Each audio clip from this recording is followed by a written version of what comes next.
महाराष्ट्र संध्या news channel, आवाज महाराष्ट्राचा.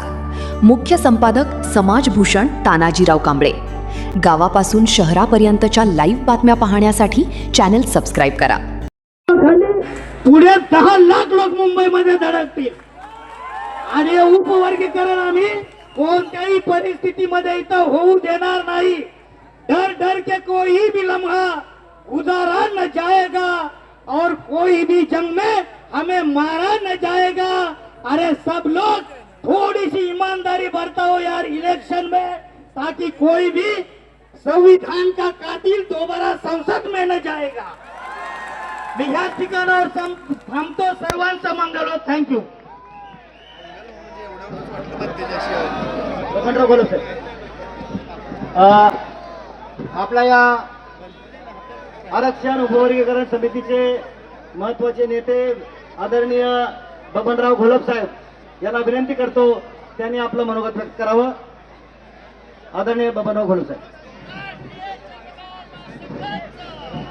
उपस्थित सर्व बांधवांनो आणि भगिनींनो, प्रथम मी तुमचे आभार मानतो. या पावसाच्या परिस्थितीमध्ये सुद्धा आपण 200, 500, 800, 1000 किलोमीटरहून आपण आलात आणि आपली बाबासाहेबांचं जे प्रेम आहे ते आपण दाखवून दिलं. कारण हा नियम जर पास झाला तर भारतीय घटनेला छेद लागणार होता आणि त्यामुळे आमचे जे काही 29 प्रतिनिधी सभागृहात आता आहे त्यांनी गेले 2 दिवसामध्ये आवाज उठवला, मुख्यमंत्र्यांची भेट घेतली. त्या मीटिंगला मी स्वतः होतो.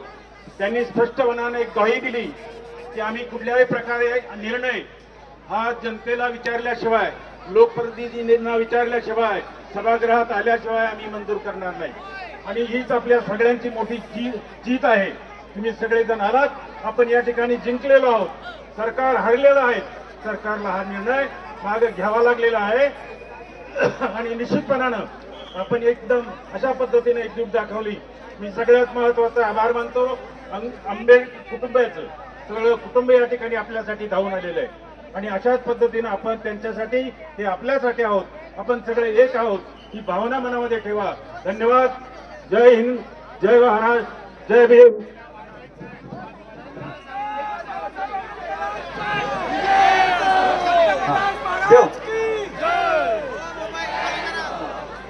मला हॅलो, नागपूर या ठिकाणी उपस्थित झालेल्या ऍडव्होकेट सुमिताताई कांबळे या आपल्या मनोगत व्यक्त करतील. महाराष्ट्र संध्या न्यूज चॅनेल, आवाज महाराष्ट्राचा. मुख्य संपादक समाजभूषण तानाजीराव कांबळे.